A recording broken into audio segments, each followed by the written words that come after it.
and welcome to Issues and Insights, the show that keeps you up to date on all the great things going on in our community. I'm your host, Kendra Scott, and I'm thrilled you could tune in today. We are all excited because spring is in the air, and we hope that it is here to stay. Warmer temperatures are finally arriving, and we all want to get outside and enjoy it. Of course, spring weather can also be very turbulent, and there's a lot of things we need to keep in mind and be prepared for. So we've got to gear up for safety, for traveling, and all those outdoor activities. So here to help us to remain safe and plan for our spring fun is our good friend and the go-to guy, Mr. Tommy Crane, the Deputy Fire Marshal for the Radcliffe Fire Department. Welcome, Tommy. Thank you. Glad you could be here. Well, I am too. We appreciate having you. The weather is nice. It is. Let's hope it's here to stay, though. I feel like we've been on a roller coaster kind of all winter and now spring, and I just want it to get nice and stay that way. Is that too much to ask? I think that's reasonable. I think so, and to dry out because I feel like we've had so much rain. Yes. Every day's been a rainy day, a cloudy day, so we are ready for sunshine and warm temps. I think we've earned it. I was just disappointed it wasn't more snow instead of rain. So you're one of those people that likes a lot of snow, huh? Absolutely, yes. Yeah, I don't. Not really. I lived in Minnesota for 7 years, so I've pretty much had all the snow that I ever want to see. I can live without it. It's beautiful, but I can live without it. So yeah. Well, let's talk a little bit about fire safety because that's, I know, your favorite topic. And it is spring, and we've got to become aware of all the fire hazards and safety issues. So talk a little bit about what fire safety issues we need to be concerned with. What we like to remind people is, with spring coming on, people get out, they've got that kind of cabin fever that's, the spring cleaning bug hits, and there's just a lot of things that we want to remind people of, when they're outdoors, doing those outdoor activities because they've been kind of cooped up and the weather hasn't been cooperative in those things. And then also, like I said, when people like to clean house, there's just some things that remind them. There are things that can help us on the fire service side, but also, that can help them on the fire safety side. When people are going around their house cleaning up, excuse me, just make sure you check those smoke alarms when you're vacuuming, cleaning.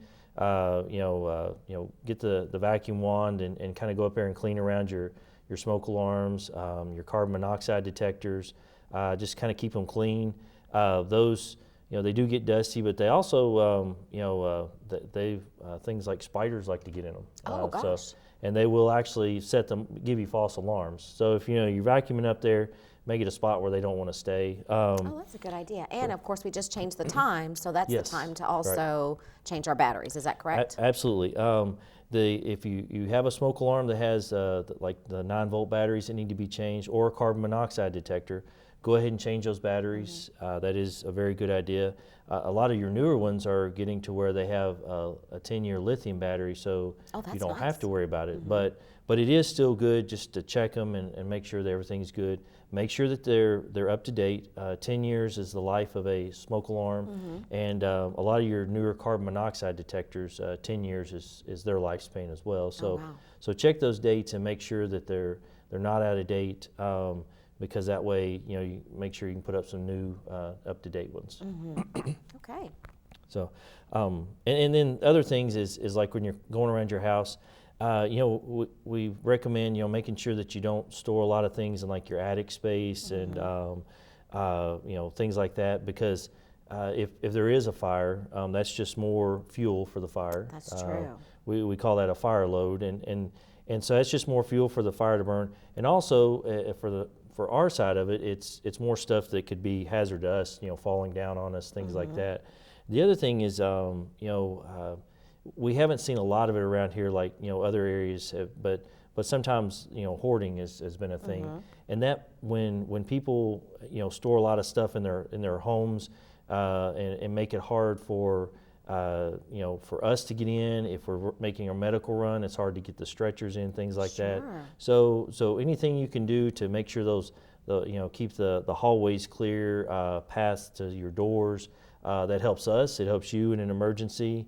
It helps you, and a lot of times, like at our house, we'll go through something and be like, why did we even keep that? Right. Why is it? Why do I still have this? Right. It may seem like a good idea at the time. We'll put that back and save it, but it just kind of accumulates. So, looking at it from a fire safety, it helps us in our response. You know, and because we have had instances where we've had to, you know, open the door and, you know, almost push the door to push the stuff out of the way, or just to get into somebody. You know, it's harder to get that equipment in there and do the job that we need to do. Sure. Well, it's a safety hazard for them as well, because Right. trying to get out in case of an emergency, or Absolutely. it's a trip hazard, a fall hazard, and so it can be really dangerous for anyone. Absolutely. You know, things to consider. You know, your bedrooms have windows in them, and, you know, try to make sure, you know, exercise those windows. With the weather being nice, you know, a lot of people will open their windows up in the spring and fall yes. with the, you know, the kind of moderate temperature, so they can let that fresh air in.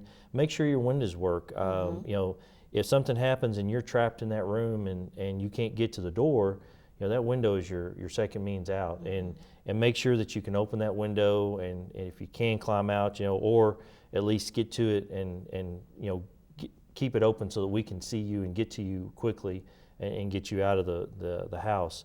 Another thing to remember is, you know, when you're, you know, taking care of your shrubs and stuff around the outside of the house, make sure that those windows aren't blocked. You know, keep those shrubs sure. and stuff like that landscaping trimmed down below that windowsill. Because, you know, if you do need to get out, you don't need to open that window and have a small tree right in your way. So that is, I see it a lot. I'll drive by and see where people let their landscaping get in the way of their windows, and, you know, that's just something to consider, that is a way out if you need to get out. So That's true. That's probably something we don't think about. And I know a lot of times when folks are cleaning, talk about the hazards of your cleaning materials that sometimes are hazardous, leaving a rag around or a chemical, and the next thing you know, boom, you've got combustion. absolutely. You know, if you've got a garage, if you're someone who likes to work out in the garage, you know, make sure that you put those, you know, those rags that have combustible materials in them. You know, put them in a something that's, you know, a metal can or something that's non-combustible. You know, be careful. You know, some of those things, you know, you don't want to wash them. You don't want to put that chemical back into your washing machine and you know, possibly contaminate your other clothes and materials. Oh, sure. You know, so yeah, definitely anything like that. Try to put it in a metal can and you know, keep it away from other items that could burn. You know, in the shop area, the garage area, you know, try to secure your chemicals. You know, and make sure that, you know, some chemicals don't need to be in the same cabinet with Right. others, but definitely make sure they're secured from kids and Oh, stuff like gosh, that. yes. And if you've had if you've had that chemical or whatever for a while and it looks like the container's starting to deteriorate, you know, go ahead and find an avenue to get rid of it. You know, there are places where you can take chemicals to get rid of them safely without contaminating the environment. But definitely try to, you know, like things like used oil, stuff like that. You know, a lot of your auto parts stores will take used oil and will recycle it for you. You know, talking about going back to the you know, washing stuff is, you know, clean your dryer vents. You know, it's Oh, excellent yes. time to clean those real well. That lint accumulates, you know, where you've got any bins or anything in your dryer going out to the outside of the house. So make sure you clean those real good. You know, always clean the screen, you know, after each time you Yes. dry. But definitely take time to clean. If you can move that dryer out a little bit and get the hose and clean that out. You know, check the outside where it exits, where the damper is. You know, make sure the damper is in place. It kind of serves twofold. It, you know, it helps. You know, one of the things is it helps keep critters and stuff from coming Right. in. You know, birds. That's a perfect size. You know, many times when I've done inspections around apartment houses, you know, I'll see that if the damper's gone, you know, a bird will build a bird's nest in Oh, them. sure. It's a nice little safe little warm spot. It is, absolutely. Smells good. Yep. Wasp, you know, I've seen them with wasp nest. You know, they'll build and you know, you get a good sized wasp nest, it can obstruct it. You know, Sure. so that's something to think of. And then of course it just has that heat that builds up, and that would cause a problem. For you know, so those are things to consider. The other thing about, you know, birds, they love. We're talking about places that they just love to get into. If you are a building owner and say your building has a sprinkler system, there's a fire department connection for the fire department to hook up to. And numerous times, if those caps are removed, birds will find a place to, that's a place they like to put their nest in. And so that would cause problems if we go to hook our hoses up and So make sure clean there. You know, if you have security lights, you know, especially attached under the eaves of your house or apartment building or something, check, because some species of birds love to put their nest right on there. They get so nice and warm. I fight it every year on my porch light. Right. So it's a problem. You know, and then of course, you know, that's a lot of times it has combustible materials. You know, you got straw and pieces of grass. You know, if they find a piece of cloth or something, so they're putting that all right there, and of course the heat goes up, and some of those fixtures get pretty warm. So so that's something to consider. It seems kind of minor, but that's still something that, you know, to consider. You know, and then other creatures like squirrels and raccoons. If they can, you know, if they'll travel down a tree, if you've got trees that overhang your house, you know, and they get in there and they can get into the attic area and the eaves and do a lot of damage. So those are things to consider. You know, like I said, a lot of people don't think about that until, you know, they'll damage stuff and they'll chew on wires. They'll tear a lot of stuff up that, you know, you don't see until after the damage is done. So it's a really good idea, from what it sounds like, to when you're preparing for spring and spring cleaning, to really walk around your entire house, your property, and check all these little things that we don't think about, your outside outlets and your gutters and you know, whatever, the vents and all that sort of thing. Really take a good look at what's happened in the past couple months while we've been hunkered down for winter. Absolutely. You're talking about the outlets, you know, just making sure those outside outlets are secure, that they're not loose, so those connections aren't going to get loose. You know, if they've got covers on them, make sure those covers are in place to help keep the moisture and things like that. Make sure that the GFCI, you know, you can test those. There's one of those buttons is for testing. Oh, okay. So you can test them to make sure that they do operate. You know, if you're going to be doing some outside chores, you know, talking about keeping that landscaping looking nice and trimmed, make sure that you know, your cords for your power tools are in good shape. You know, that they're not damaged. If half of your extension cord is wrapped in electrical tape, then it's probably time to invest in a new one. So let it go. Or if you're like me, when I have the hedge trimmers out, I've got several cords that are not, you know, they started out 50 foot, now they're about 30 feet because you know, I'll go through and I'll be cutting and not realize that the cord is so I've clipped a couple extension cords doing that. So things like that, just keep an eye out for your safety and you know, just, you know, to take care of your equipment and stuff like that too. So. Well, because so many people are cleaning up from winter with the debris, the limbs, the little minor ice storm we had and all that. So what types of precautions do people need to take when they are, you know, dragging those limbs and cutting their own limbs and all that sort of thing? What types of things should people be aware of? Well, from just the part where you start with pruning and stuff, if you're going to be on a ladder, make sure, you know, let somebody else know. If you can have somebody there to hold that ladder, definitely be careful. If your house has, you know, above ground utilities that come into the house, make sure you don't get that ladder close to that power line coming into your house. I know a lot of your newer construction, most of it is going to have underground, but you know, like my house, it comes in the weatherhead right there on the corner of the house. So make sure that you're watching for power lines with those tree branches and the ladders. Once you get that cleanup done, you know, if you are, you know, if you choose to look at burning as an option, you know, in the county there's not as many rules on it. You don't have to call for a permit, but I know like in E-Town and Ratcliffe, there are rules on permit, and you have to call in, and there are requirements. You know, how far you have it from your building, how far you have it from your neighbor's property.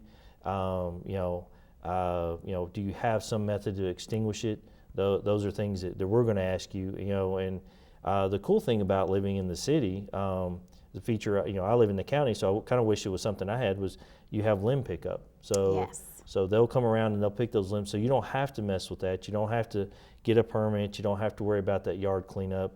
And you know, this is March now, but April, I know in the city of Ratcliffe, and I'm not real sure about E-Town, but I know Ratcliffe, April's like spring cleaning. And yes, it is. So the city will actually help you clean up a lot of that stuff that, you know, you can't burn. You know, couches and old furniture, things, you know, that you're wanting to get rid of. You just have to simply call Public Works and and let them know, your address and what you've got, and set it by the right of way, and they'll pick it up. So That's a great service for absolutely, folks. yes. That is. And they do that with the limbs and stuff like that. Now, the other thing to remember too is like in Radcliffe, in E-Town as well, I believe burning leaves and grass clippings is something that's off limits, just because it makes so much smoke and just really, they just don't burn well. So, but they also have leaf pickup as well. Right. So that's a really good feature.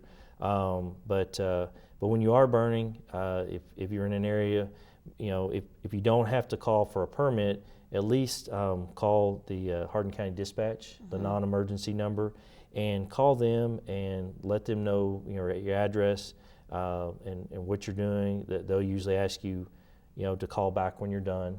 They'll ask you a few questions and just get some information. But make sure that you stay far enough away from any wooded areas. Yes. And from structures. 75 feet from a structure is the best. Wood line, well, it's 50 to 75 feet from a structure. Wood line, it kind of depends on the season, but 150 feet is the best, for that, to stay away from the trees. There are also seasons where you are not supposed to burn, and the forestry division kind of sets those for forest safety.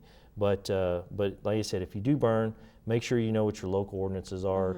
Always stay with the fire. Thank you. Yes. Don't, many of them that we've responded to is because somebody has They just walked away. We get there and we can't find somebody, or they were like, well, I just need to go away for a minute and do just something. ran to the house Right. and yeah. So your fire got those out of are control. right, and watch the wind conditions. If it's a real windy day, please don't do it. If it's a nice, it may be nice, sunny, it's perfect temperature. But if you look at the flags and they're like standing straight out, that's a bad day to burn. Not a good choice. So definitely look at your wind speed and stuff like that. And but the biggest thing is make sure you know those distances and whether you can or can't burn in your area. Because we'd hate for you to get all set up, and then you start burning, and then we have to come and tell you can't. Right. So and so that's just something to consider too. Shut that party down, man. Yeah.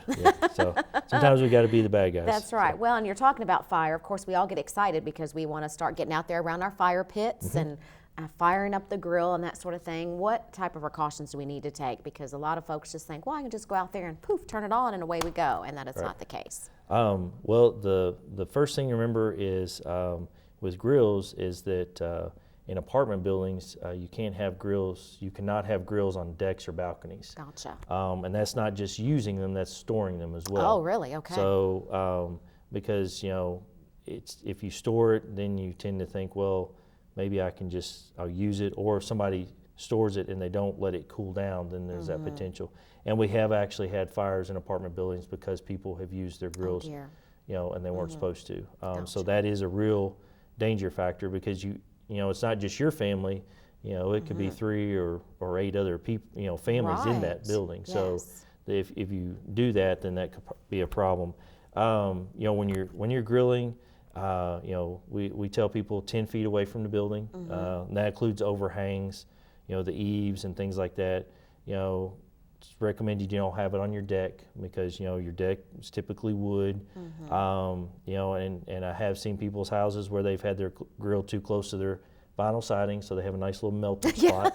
So we learned that with a white vinyl fence a few years ago, a little too close to the fence. Right. People, and that's something to remember, is that radiant heat. It doesn't have to be that direct flame. Right. That radiant heat from that grill will actually, it can do a lot of damage.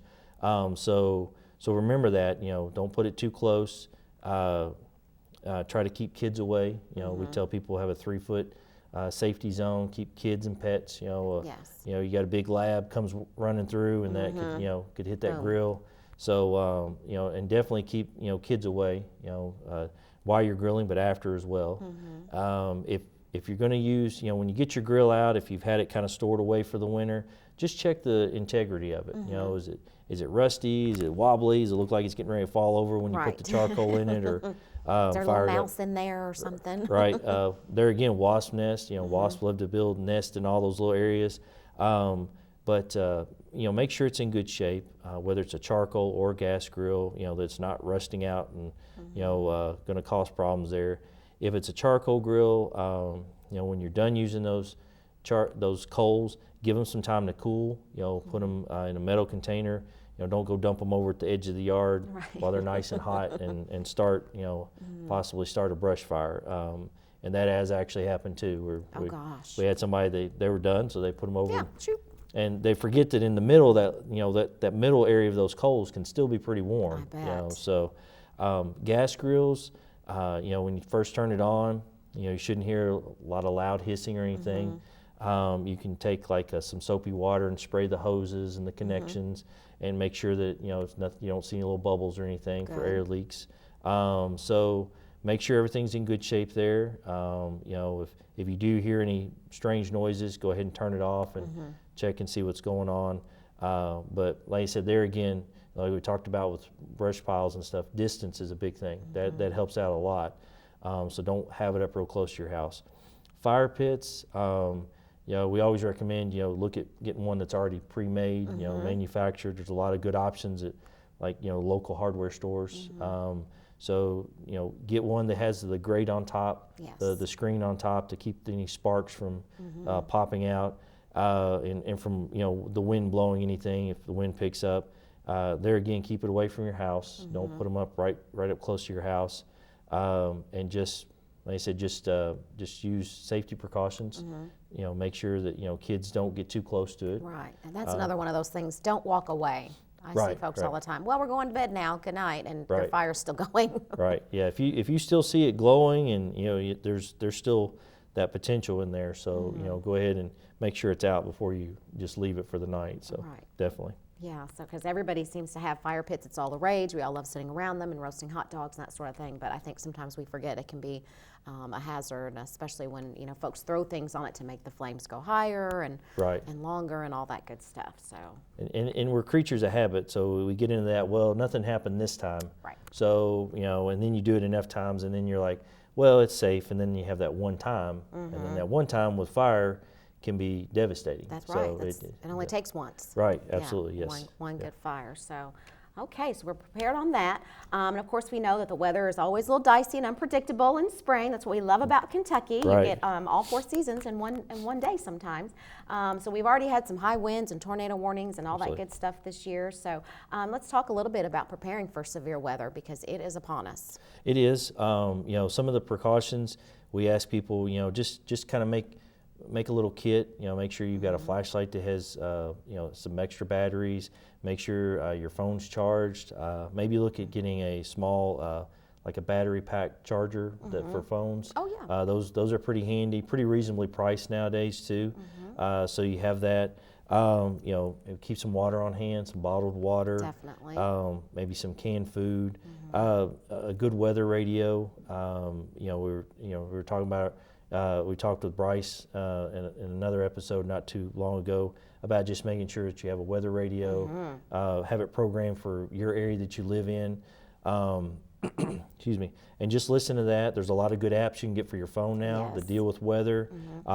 There's also some good apps that talk about preparing for bad weather and for just different emergencies. Oh, cool. It's like Red Cross has one, FEMA has some good information. Wow. So there's a lot of good apps out there for that stuff as well. Make sure if you've got any medication, that you have enough. So if you've got to wait a couple of days, so those are some things to think about. Watch the local news. Make sure that people out of town, you have some out of town contacts. Good idea. The other thing is, if a storm's coming through, stay inside. Right. I hate to see people all standing outside looking. Right. What's happening? What's coming? It's on its way. Oh my gosh. Of course, videoing it now. That's the cool thing. Watch it, until it gets right there. Get in the house. Make sure you pay attention to whether it's a warning or a watch, and what it is, whether it's thunderstorm, tornado, or even high winds. And then not only during the storm, take shelter, but after the storm, use some caution. You may have down power lines. You always assume they're hot. You don't go up to them or get close to them. And if you don't know what it is, if you don't know if it's a telephone line or a power line, just leave it alone and just call. Watch out for limbs. You have limbs that may have broken off during maybe the ice storm or during another windstorm, and those could just be hanging and just need a little bit more wind to Yep, one knock them good down. puff. Trees, we were talking about how wet it is. You've got a tree, if it's got gosh, a lot of soft ground, it doesn't have a real deep root system, and the winds are blowing it, so you've got the danger there. So just after the storm too, just kind of use some precaution, and same way, just use caution out there. If you have anything in question, like I said, down power line or whatever, you can call and report it so that we can make sure, get somebody out there. So definitely. Sure. It's mostly just an issue of being patient, I think. Just be patient and wait, because everybody wants to quick get outside and survey the damage and see what's going on and pick up. Just sit still for just a minute and be patient and wait for the professionals. And if you do wind up having a long term where you have to use a generator, make sure that generator is 15, 20 feet. Make sure that it's in not close to your windows or doors, so that the wind doesn't blow the exhaust into your home. Oh, so that's, true. That's a big thing there. But definitely make sure that it's in your cords that you're using, that they can handle the amperage, the electricity that's going through them, or what you're wanting to plug in. So that's something to remember as well. Oh yeah, that's really important. So Absolutely. Well, as we get close to our end of time, it always flies by, Tommy, when we're here talking. We could do an hour show. Any final comments or reminders that you want to share with folks, the really big stuff?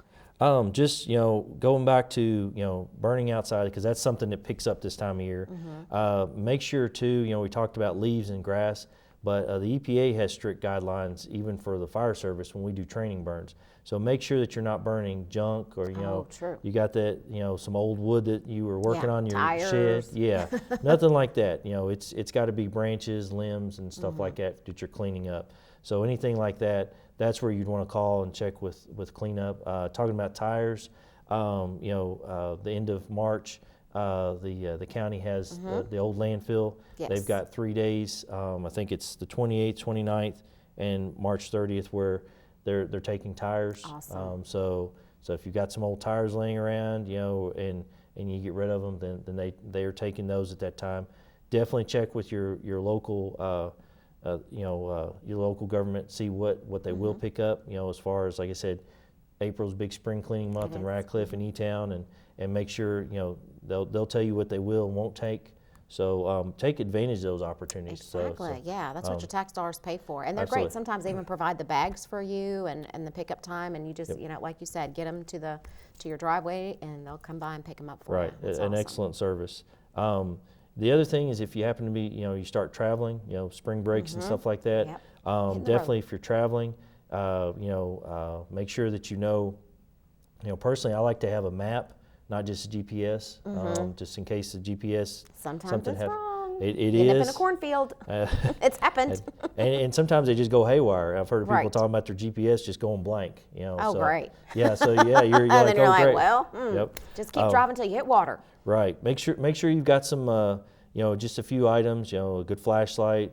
There again, maybe some water. If you do, something happens, make sure you get your car kind of checked over before you head out. True. When you're staying in hotels and motels, make sure what are your escape routes.